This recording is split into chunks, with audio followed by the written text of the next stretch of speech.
Bismillahirrahmanirrahim. Assalamualaikum warahmatullahi wabarakatuh. Di video kali ini saya akan membuat 12 sesi materi perkuliahan yang berjudul Teknologi and Operation Management. Mata kuliah ini ditujukan untuk teman-teman yang ada di level S2, utamanya untuk Magister Management atau MBA.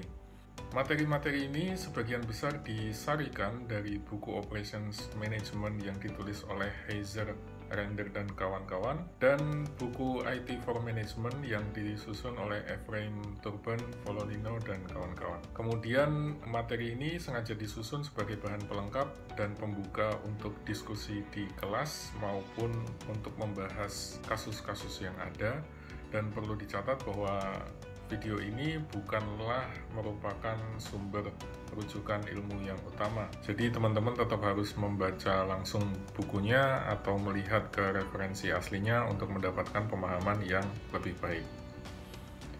Oke, langsung saja kita mulai ke bagian yang pertama.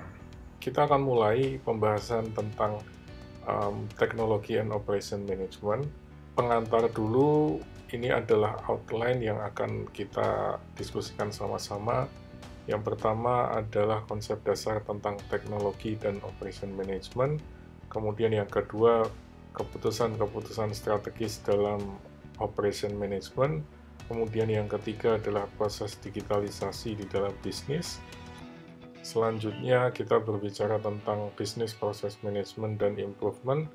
Lalu kita masuk ke dalam keunggulan kompetitif, teknologi-teknologi terkini yang digunakan di perusahaan atau organisasi bisnis.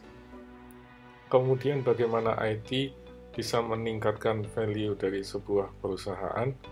Kemudian beberapa kejadian penting dalam operation management, peninggalan-peninggalan operation management yang masih kita gunakan sampai saat ini, lalu operation untuk barang dan jasa, kemudian dua yang terakhir adalah productivity challenge dan challenge secara umum di bidang operation management.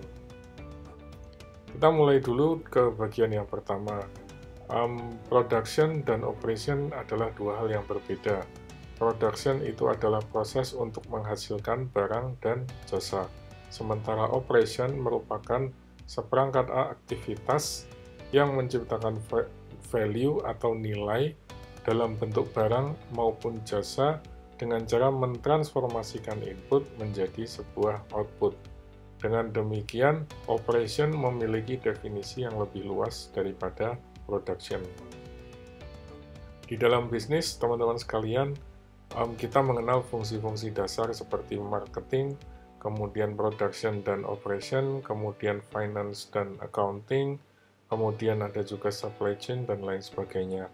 Semua fungsi-fungsi dasar tersebut saling terkait satu dengan yang lain, sehingga kita tidak bisa katakan bahwa production adalah fungsi yang paling penting dibandingkan yang lain, atau finance adalah fungsi yang paling penting dibandingkan yang lain, dan sebagainya. Kita tidak bisa mengatakan demikian karena semua fungsi-fungsi bisnis tersebut saling mendukung satu dengan yang lain. Kemudian di dalam operation management, kita akan berurusan dengan setidaknya 10 keputusan-keputusan besar atau keputusan yang sifatnya strategis. Yang pertama adalah bagaimana cara kita mendesain barang dan jasa. Kemudian yang kedua, bagaimana kita mengelola kualitas. Lalu yang ketiga, bagaimana kita mengelola atau mendesain proses dan kapasitas. Kemudian yang keempat adalah strategi lokasi. Yang kelima adalah strategi layout. Kemudian nanti kita akan memutuskan tentang job design dan human resource. Kemudian supply chain management. Kemudian bagaimana kita mengelola inventory. Kemudian scheduling atau penjadwalan. Dan yang terakhir adalah maintenance. Keputusan-keputusan yang kita akan eksekusi atau keputusan yang akan kita lakukan adalah umumnya berkisar dari 10 keputusan besar ini. Ini yang menjadi core atau inti dari manajemen operasi. Kemudian karena teknologi itu sudah semakin ekspansif, semakin mempengaruhi banyak bidang di dalam bisnis, maka 10 keputusan ini pasti akan melibatkan teknologi di dalamnya. Jadi kita tidak mengatakan bahwa teknologi itu terpisah dari operation management. Kemudian yang perlu kita ketahui menyambung paparan dari slide sebelumnya bahwa saat ini kita memasuki zaman digital. Di dalam bisnis kita tidak bisa melepaskan diri dari digitalisasi. Kita mengenal bisnis model yang mengarah kepada digital, kemudian kita juga mengenal bisnis-bisnis yang menyandarkan dirinya pada aktivitas digital. Kemudian yang menjadi kunci dari bisnis-bisnis digital semacam itu adalah customer experience, karena menciptakan customer experience di dunia maya atau di dunia digital jauh lebih sulit bila dibandingkan dengan menciptakan customer experience di dunia nyata. Kemudian kita juga tidak bisa melupakan cloud computing yang menjadi dasar bagi banyak sekali teknologi maupun aspek digital di dalam sebuah organisasi. Banyak aplikasi yang kita gunakan saat ini misalnya menyandarkan dirinya pada teknologi cloud computing, kemudian sistem operasi di dalam sebuah perusahaan misalnya menggunakan ERP atau menggunakan MIS misalnya, semua melibatkan teknologi cloud computing. Kemudian pergeseran dari bisnis yang sifatnya analog menuju bisnis yang sifatnya digital itu semakin masif. Dan banyak hal yang menjadi latar belakang terhadap pergeseran itu. Misalnya kita ingin memberikan atau menciptakan customer experience yang lebih banyak atau bervariasi. Kemudian yang kedua mungkin kita menangkap adanya peluang-peluang bisnis yang lebih besar. Kalau kita mengandalkan bisnis offline saja, mungkin kita hanya bisa menjangkau satu kota atau satu wilayah. Tapi dengan bisnis model yang sifatnya digital, maka secara teori kita bisa menangkap pasar atau pelanggan di seluruh dunia. Kemudian yang ketiga, kita ingin meningkatkan market share. Lalu yang keempat, kita ingin memanfaatkan teknologi untuk lebih melibatkan dan memberdayakan karyawan kita. Selanjutnya, digitalisasi di dalam sebuah bisnis seperti yang tadi saya sampaikan semakin kemari, semakin masif. Tadi cloud computing sudah disinggung di slide sebelumnya bahwa teknologi ini tidak bisa dilepaskan dari berbagai aspek kehidupan kita. Kalau kita punya handphone misalnya, berbagai aplikasi yang ada di dalamnya menggunakan cloud computing. Kalau kita menggunakan Gmail, Google Docs, Google Drive, dan Dropbox misalnya, semua itu menggunakan teknologi cloud computing. Kemudian ada juga teknologi machine to machine atau yang sering juga dikenal sebagai sensor, alat sensor yang nantinya lebih dikenal sebagai Internet of Things. Jadi kita bisa menempatkan teknologi apapun, misalnya kulkas atau kendaraan atau pintu garasi rumah kita misalnya, dengan sensor yang terhubung dengan internet. Dan sensor itu nantinya bisa dikendalikan dari jarak jauh. Misalnya kita punya kulkas yang terhubung ke internet, maka kita bisa mendapatkan informasi secara periodik.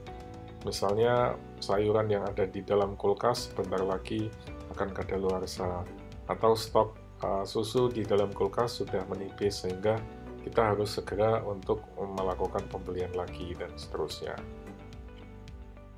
Kemudian yang ketiga adalah big data yang kita sering temukan di berbagai media atau berbagai pembicaraan. Umumnya tidak pernah bisa melepaskan dirinya dari kata-kata big data.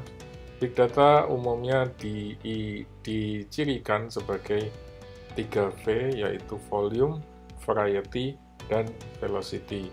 Jadi volumenya sangat besar, variasinya sangat banyak, kemudian kecepatannya sangat tinggi.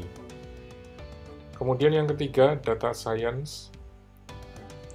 Erat kaitannya dengan big data, karena kita mendapatkan data yang begitu banyak, maka kita harus punya kemampuan untuk menganalisis data tersebut.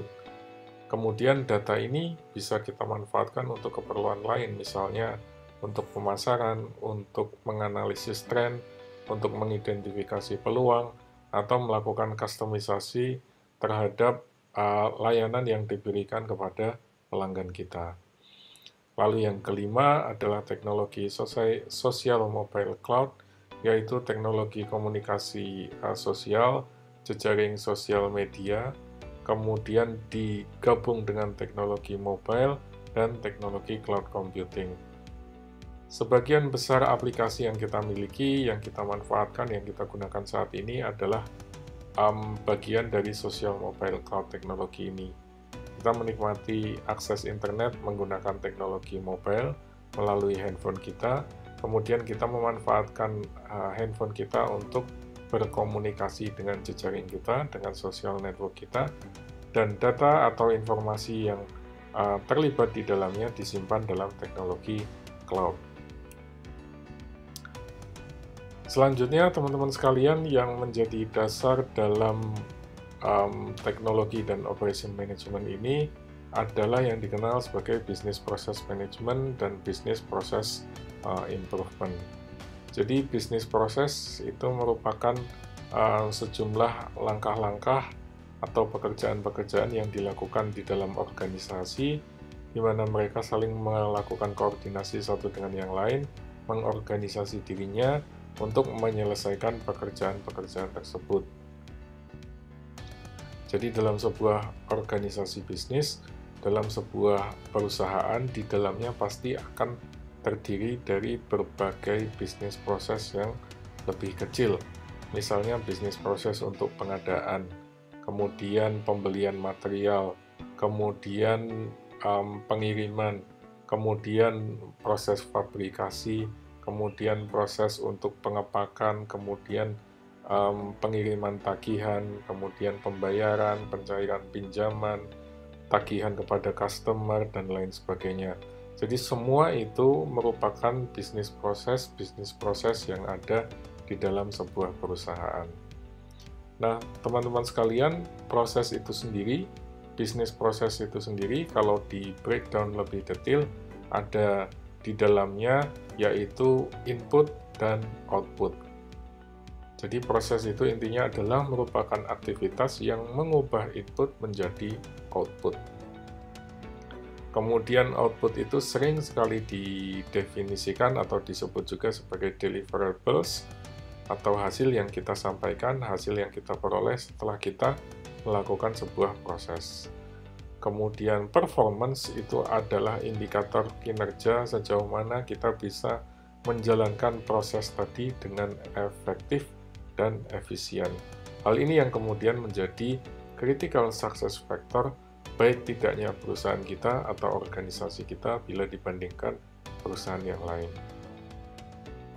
Ini tadi yang saya sampaikan sebelumnya, bahwa bisnis proses itu merupakan bagaimana cara kita mengolah input melalui sebuah atau seperangkat aktivitas yang kemudian menghasilkan output atau disebut juga deliverables. Kemudian dalam proses ini terlibat di dalamnya adalah manusia, kemudian teknologi, dan yang ketiga adalah informasi. Selanjutnya, teman-teman sekalian, dari berbagai proses tersebut ada yang sifatnya formal, ada yang sifatnya informal.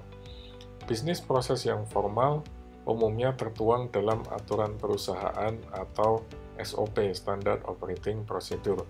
Semuanya ada aturannya, ada langkah-langkah yang harus diikuti. Misalnya kalau perusahaan ingin melakukan pengadaan, biasanya mereka sudah punya prosedur. Kalau pengadaan nilainya di bawah sekian ratus juta rupiah, misalnya bisa melakukan pembelian langsung atau penunjukan langsung. Tapi pembelian di atas sekian ratus juta rupiah, misalnya harus melakukan tender. Kemudian tender juga ada peraturannya. Kalau misalkan barang yang akan ditenderkan sifatnya spesifik, maka perusahaan mungkin harus melakukan atau mengundang berbagai vendor untuk melakukan presentasi awal terlebih dahulu. Kalau barang yang dibutuhkan merupakan barang-barang yang sifatnya generik, mungkin kita bisa langsung mengundang vendor-vendor untuk mengirimkan penawaran harga dan lain sebagainya. Tapi di sisi lain ada juga proses-proses yang sifatnya informal. Proses ini umumnya tidak terdokumentasi, kemudian sulit untuk didefinisikan, dan bersifat knowledge intensif. Oleh karenanya, proses-proses semacam ini umumnya melekat kepada manusia, melekat kepada kultur yang identik atau yang spesifik pada organisasi tersebut. Kemudian proses bisnis juga ada yang bersifat lambat, ada yang bersifat cepat. Ada yang sifatnya kaku, sangat rigid misalnya, tetapi ada juga yang sifatnya lebih fleksibel dan lebih adaptif. Kemudian yang penting adalah yang disebut sebagai proses improvement.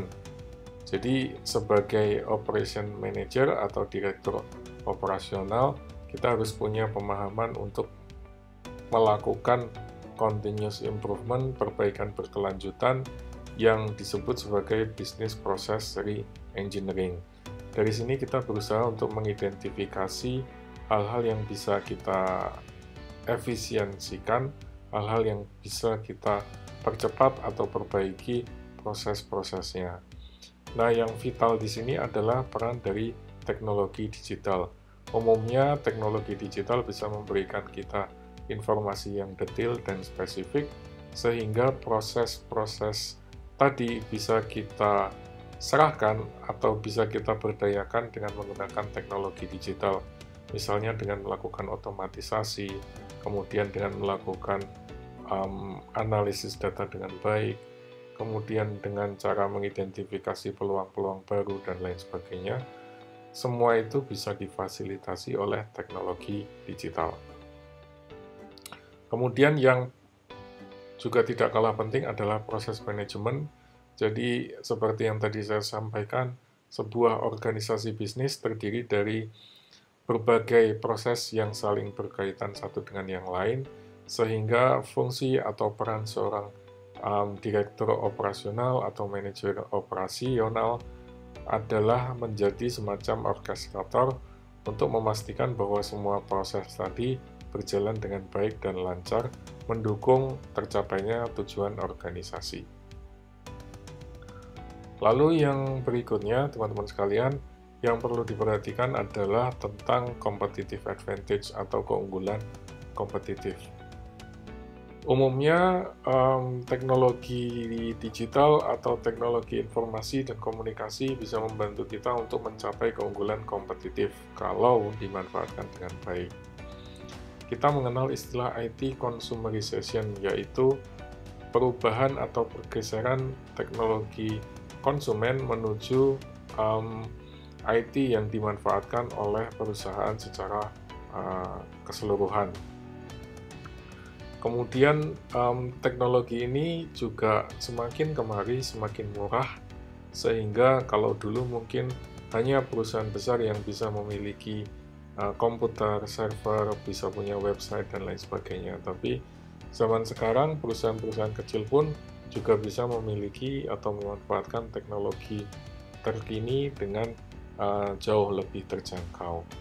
Nah, peran dari teknologi tadi adalah memberikan kita agility, memberikan kita responsiveness, dan memberikan kita flexibility. Agility adalah kemampuan kita untuk dengan cepat merespon perubahan di pasar atau merespon kebutuhan customer. Kemudian responsiveness adalah bagaimana kita meningkatkan atau menurunkan kapasitas teknologi dengan begitu cepat sesuai dengan kebutuhan yang diperlukan. Kemudian flexibility adalah kemampuan kita untuk mengintegrasikan IT ke berbagai fungsi-fungsi bisnis yang beragam.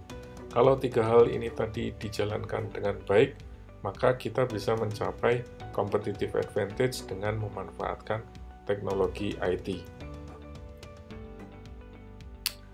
Kemudian competitive advantage ini menjadi sesuatu yang penting karena kita berhadapan dengan struktur industri yang dinamis. Jadi ada kalanya kita terjun ke dalam industri yang sangat kompetitif, persaingannya begitu ketat, barrier to entry-nya sangat rendah, sehingga kita harus punya semacam competitive advantage atau kelebihan yang memungkinkan kita untuk melampaui perusahaan-perusahaan lain yang ada di dalam industri. Tugas kita adalah memelihara supaya competitive advantage ini bisa terus dipupuk, bisa terus ditumbuhkan, bisa menjadi kelebihan kita, membedakan kita dari perusahaan-perusahaan lain yang menjadi pesaing. Masalahnya adalah bahwa keunggulan kompetitif yang diperoleh hanya dari IT saja itu umumnya tidak berusia panjang karena perkembangan teknologi sangat cepat sehingga kita harus terus-menerus memelihara atau memupuk kapabilitas teknologi kita. Kalau tidak, nanti bisa dengan mudah disalip oleh perusahaan-perusahaan lain yang menjadi pesaing. Kemudian cara yang bisa kita lakukan untuk mengidentifikasi keunggulan kompetitif yang paling klasik adalah dengan analisis SWOT atau strengths, weakness, opportunities, dan threats. Strength itu sesuai dengan namanya adalah kelebihan kita. Misalnya kita punya tim yang solid, kita punya proses yang bagus, kita lebih agile daripada yang lain, dan seterusnya. Weaknesses ini adalah kelemahan kita, misalnya kita kurang keahlian, atau pesaing punya infrastruktur yang lebih baik, dan seterusnya. Opportunities misalnya kita bekerja atau beroperasi di sektor yang sedang berkembang.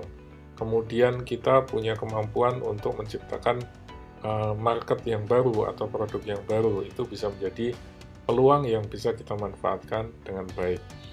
Di sisi lain kita juga punya threat atau ancaman, misalnya ketika kita menghadapi perang harga dengan kompetitor, atau ketika produk yang kita tawarkan misalnya mudah sekali usang atau berganti tren.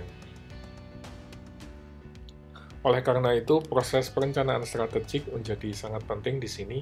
Perencanaan strategik merupakan proses di mana sebuah organisasi itu memilih atau menyusun berbagai hal di dalam organisasi dirinya untuk memastikan bahwa perusahaan atau organisasi bisnis itu tetap bisa berjalan dengan baik, beroperasi dengan baik, berfungsi dengan baik, sekalipun pesaing itu terus-menerus masuk, atau dinamika lingkungan berubah, atau terjadi tren yang berganti terus-menerus, dan lain sebagainya. Maka strategi menjadi hal yang sangat penting untuk didefinisikan dan ditentukan dengan jelas di awal. Pada prinsipnya, strategi itu merupakan rencana tentang bagaimana kita akan mencapai misi, goals, tujuan, dan sasaran yang akan kita capai. Jadi strategi ini menjabarkan apa sih tujuan kita dalam jangka panjang, bagaimana cara kita untuk mendeploy resources, apakah ada trade-off yang akan kita hadapi kalau kita memilih A, atau kalau kita memilih B misalnya. Lalu yang terpenting adalah bagaimana kita mencapai competitive advantage dibandingkan pesaing-pesaing kita. Ini adalah rangka competitive advantage yang cukup klasik, dikenalkan oleh Michael Porter, bahwa ketika kita memikirkan tentang competitive advantage, maka kita harus memikirkan 5 hal yang berbeda. Yang pertama adalah supplier power, kemudian yang kedua adalah buyer power, yang ketiga adalah threat of new entrants, kemudian yang keempat adalah threat of substitute product atau services, kemudian yang kelima adalah rivalry. 5 hal tadi harus sama-sama dipertimbangkan, karena 5 hal itulah yang kemudian akan mempengaruhi bagaimana kita bisa memiliki keunggulan kompetitif.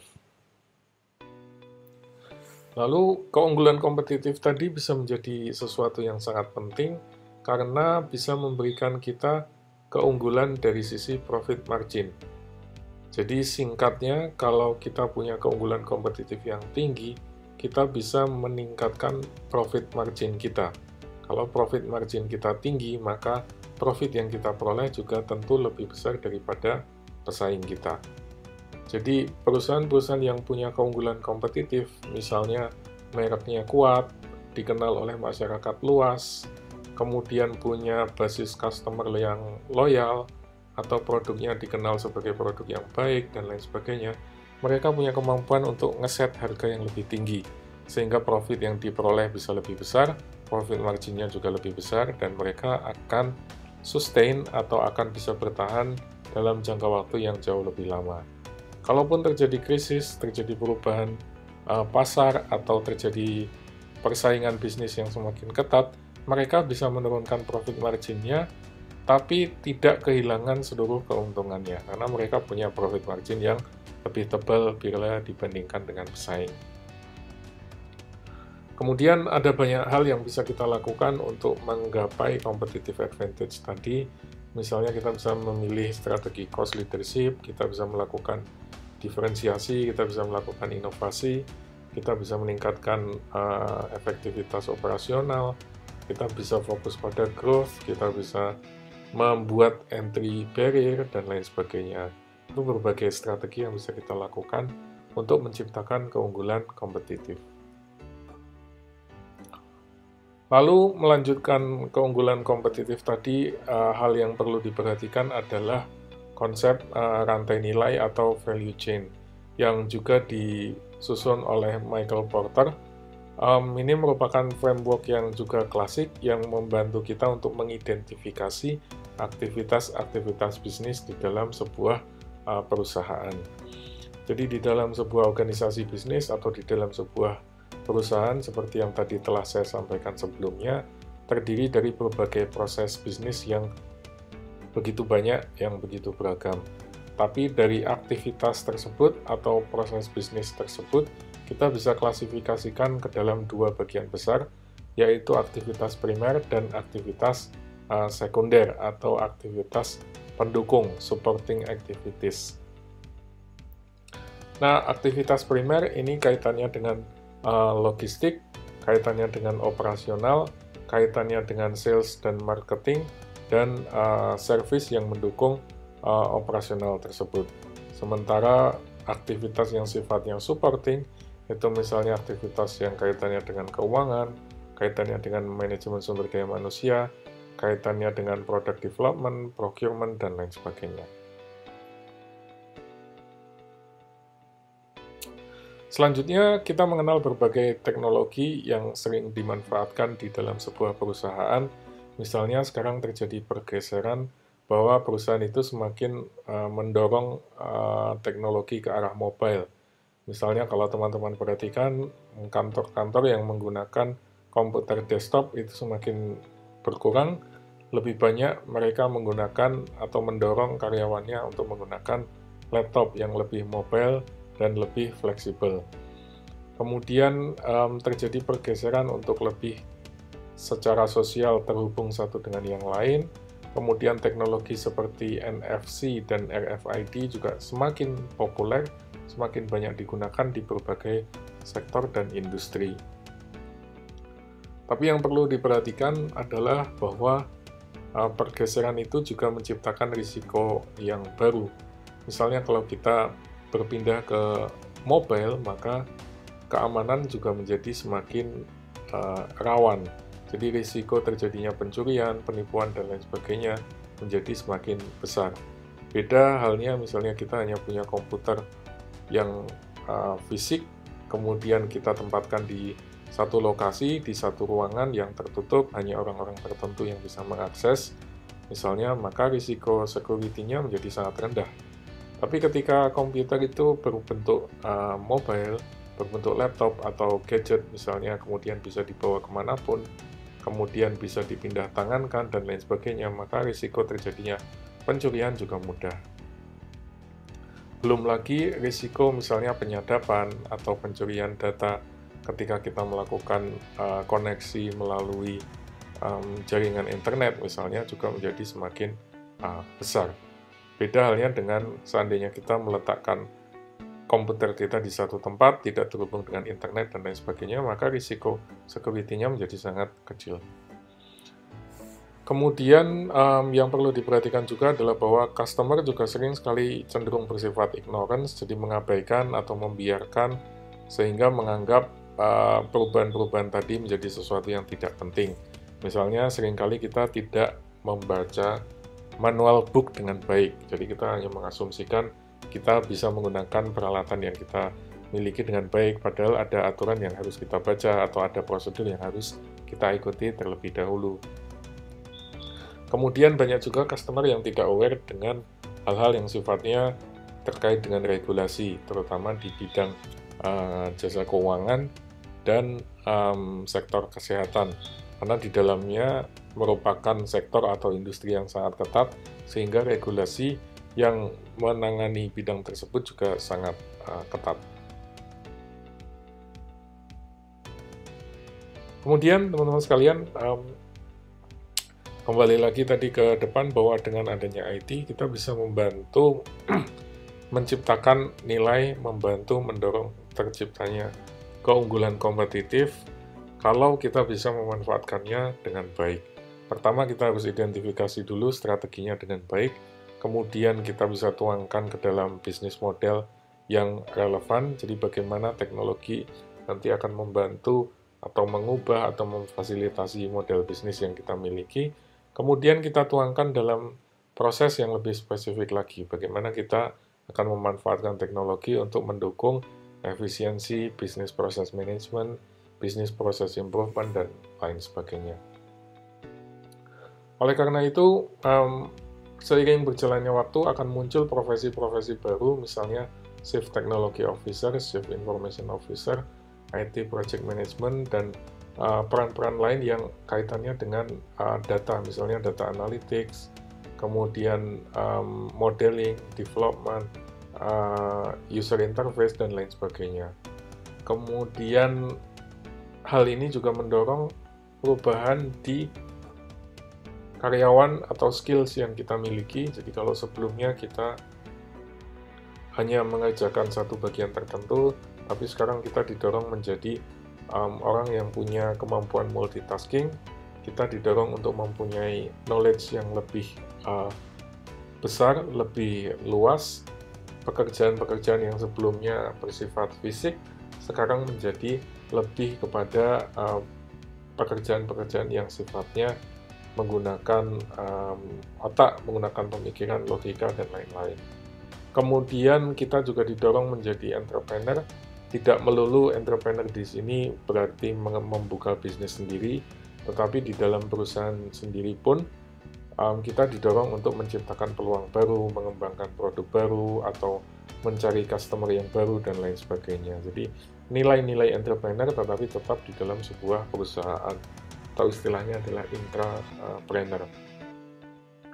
Kemudian kita juga dituntut untuk menjadi manajer, punya kemampuan untuk mengelola berbagai sumber daya dalam perusahaan, dan peran sebagai business leaders, karena kecenderungannya pekerjaan menjadi semakin multidisiplin, lintas disiplin, sehingga kita dituntut untuk punya kemampuan memimpin sebuah tim yang berasal dari berbagai latar belakang yang berbeda. Kemudian ini adalah beberapa hal yang menjadi peninggalan-peninggalan penting dalam operation management.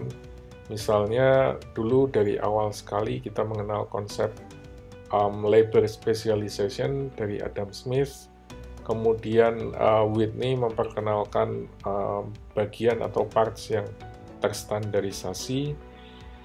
Lalu kita masuk ke era scientific management tahun 1880 sampai 1910. Ini dibawakan oleh Frederick Taylor, memperkenalkan proses analisis. Kemudian ada juga Gantt chart, ada juga motion dan time studies, kemudian queuing theory. Itu semua adalah produk dari zaman scientific management.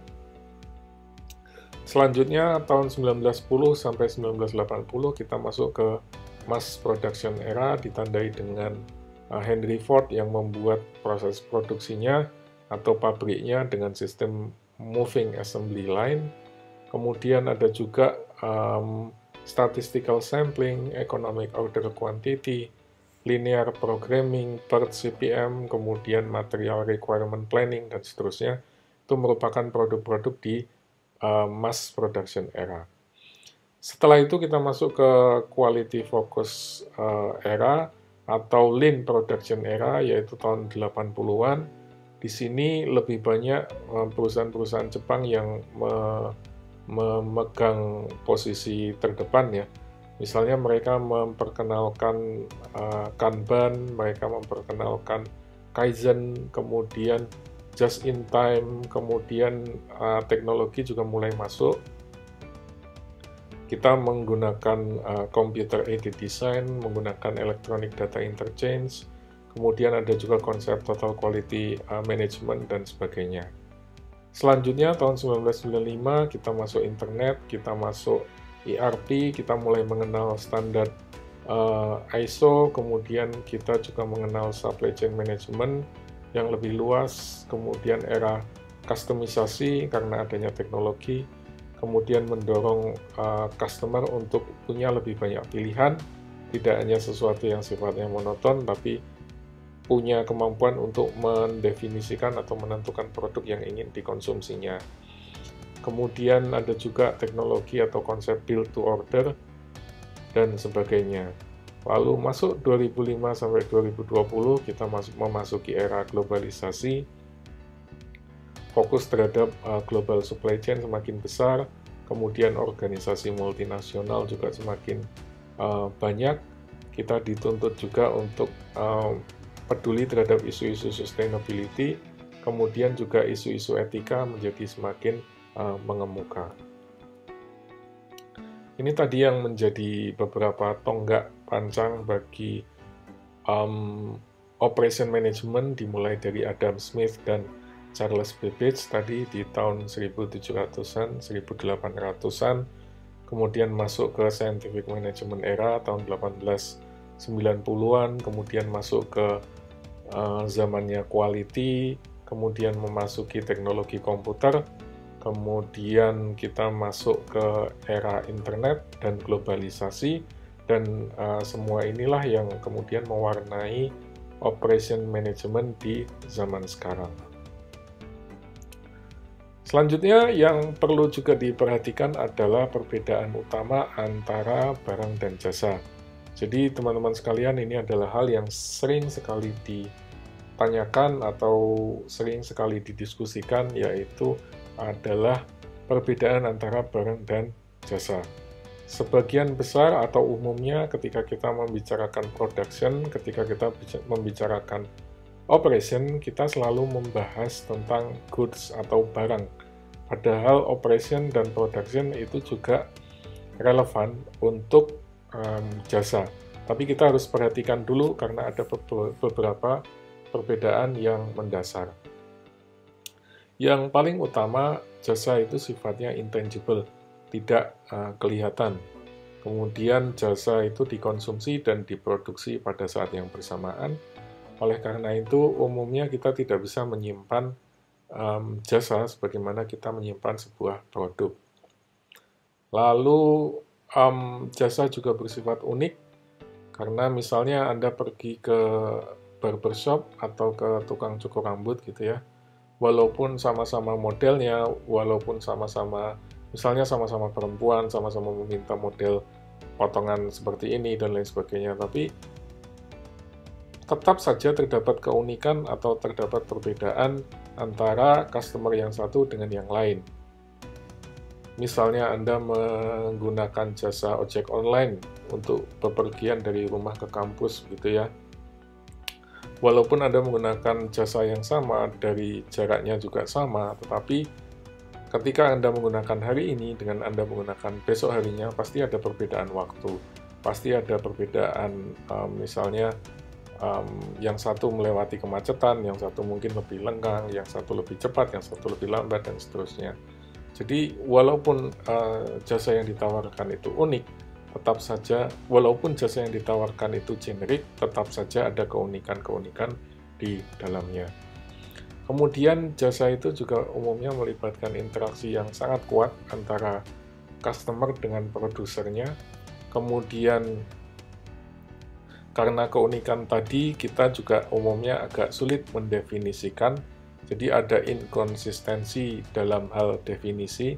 Misalnya bagaimana Anda mendefinisikan potongan rambut, bagaimana Anda mendefinisikan misalnya jasa konsultasi gitu, karena antara klien yang satu dengan klien yang lain itu bisa jadi sangat berbeda. Sama-sama misalnya Anda bergerak di bidang jasa konsultan hukum, sama-sama menangani kasus sengketa tanah misalnya, tetapi antara klien yang satu dengan klien yang lain pasti akan ada perbedaan. Misalnya pihak yang bersengketa, kemudian jumlah aset yang disengketakan, kemudian lama waktu terjadinya, dan lain sebagainya. Semua itu membuat definisi dari jasa menjadi agak sulit.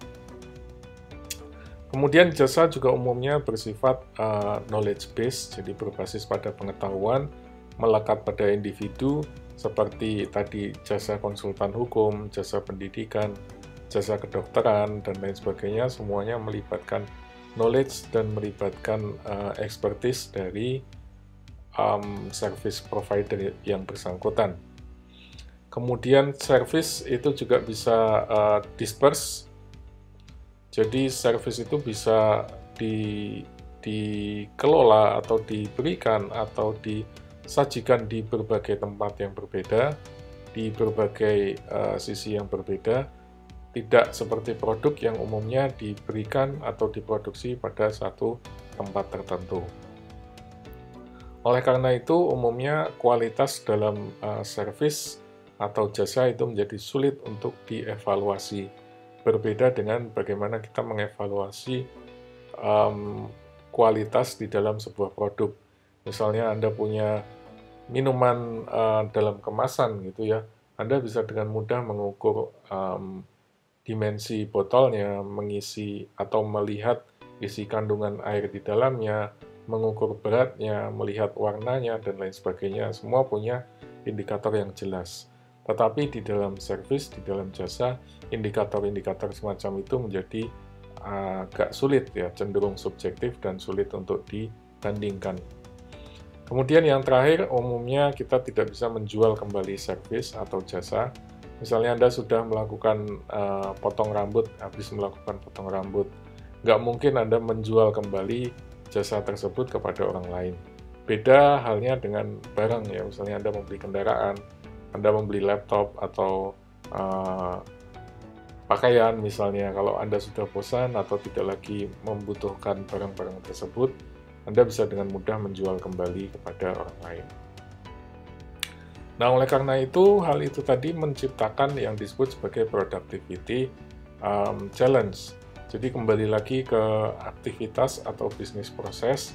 Produktivitas adalah rasio dari output dibagi dengan input. Jadi bagaimana kita bisa menghasilkan barang dan jasa dengan input yang kita miliki, kapasitas yang kita miliki. Semakin tinggi unit yang diproduksi berbanding dengan input yang kita miliki, maka produktivitas kita akan semakin baik. Kemudian ini yang menjadi fokus dari proses improvement yang tadi kita lakukan. Jadi sedapat mungkin produktivitas kita dari waktu ke waktu semakin mengalami perbaikan. Dan kita bisa menghitung ini dalam konteks yang lebih luas, misalnya untuk menghitung labor productivity, kemudian multi-factor productivity, Collins title productivity, dan seterusnya. Tentu saja ada masalah pengukuran ya, teman-teman sekalian, karena di dalam berbagai hal, apalagi tadi kaitannya dengan service misalnya, ada beberapa hal yang tidak bisa diukur secara objektif. Tapi walaupun demikian, produktivitas ini tetap menjadi salah satu indikator yang perlu kita perhatikan dengan baik.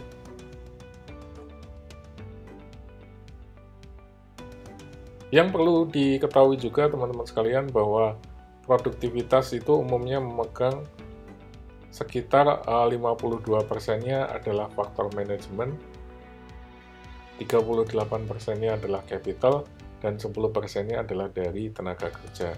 Jadi kalau kita ingin meningkatkan produktivitas, yang harus lebih dulu difokuskan adalah dari sisi manajemennya.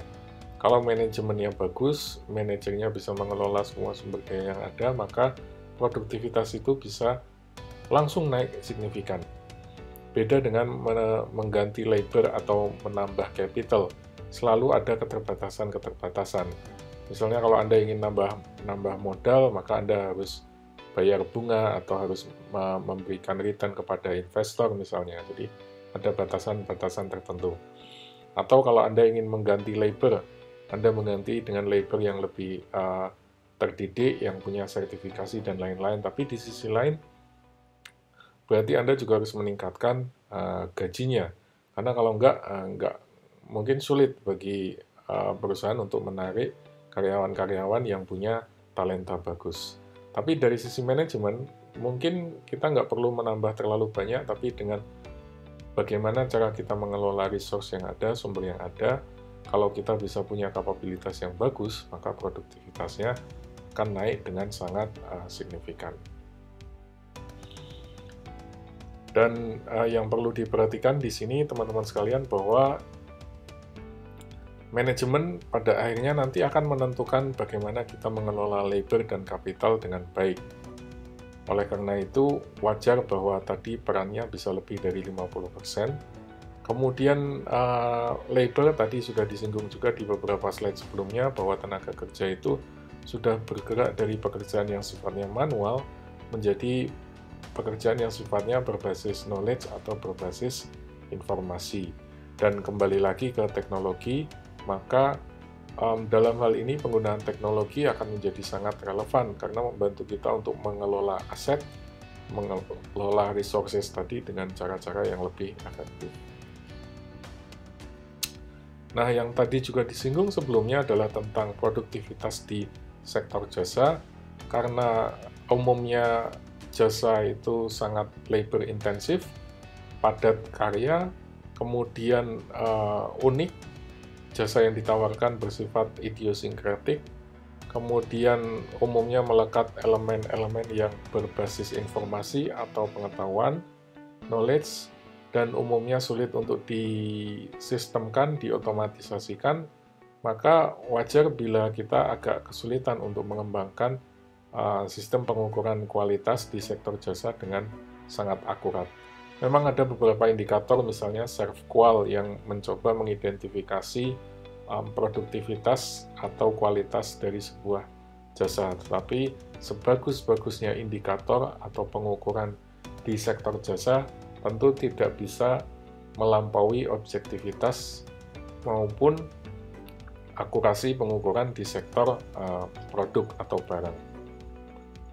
Dan beberapa hal yang perlu diperhatikan juga di era sekarang adalah, tadi kita sudah singgung sama-sama, globalisasi, kemudian supply chain yang sifatnya global, jadi perusahaan cenderung melakukan spesialisasi dan melakukan outsourcing terhadap aktivitas-aktivitas yang bukan menjadi bagian dari core kompetensinya, maka supply chain ini juga menjadi semakin relevan. Lalu tantangan atau tekanan untuk lebih fokus pada aktivitas bisnis yang memedulikan keberlangsungan atau keberlanjutan hidup lingkungan, sustainability juga semakin kuat. Di sisi lain, tuntutan dari customer semakin tinggi, kita dituntut untuk mengembangkan produk dengan cepat, tapi mereka juga cenderung semakin bawel, ya, semakin menuntut banyak, ada peluang untuk melakukan kustomisasi. Lalu dari sisi keuangan, misalnya kita dituntut untuk bisa mengefisiensikan proses produksi, kita dituntut untuk lebih lean, supaya ketika terjadi krisis atau guncangan, kita bisa dengan mudah melewatinya tanpa harus melakukan terlalu banyak manuver yang berlebihan. Lalu yang tak juga bisa dilupakan adalah soal etika, karena kita dituntut untuk memberikan lingkungan yang baik, kita dituntut untuk ramah lingkungan, kemudian kita juga diminta untuk memberdayakan karyawan, lalu memberikan atau menghargai semua pemangku kepentingan, maka manajer operasional atau direktur operasional sebuah perusahaan pasti akan punya PR yang semakin berat. Oke, sementara itu saja teman-teman sekalian sebagai pengantar untuk teknologi and operation management. Selanjutnya nanti kita akan bahas di beberapa materi-materi lain yang lebih spesifik. Tapi untuk sementara, bila ada pertanyaan silahkan dituliskan di kolom komentar di bawah. Nanti kita bisa diskusikan sama-sama. Terima kasih sudah menyimak sampai saat ini.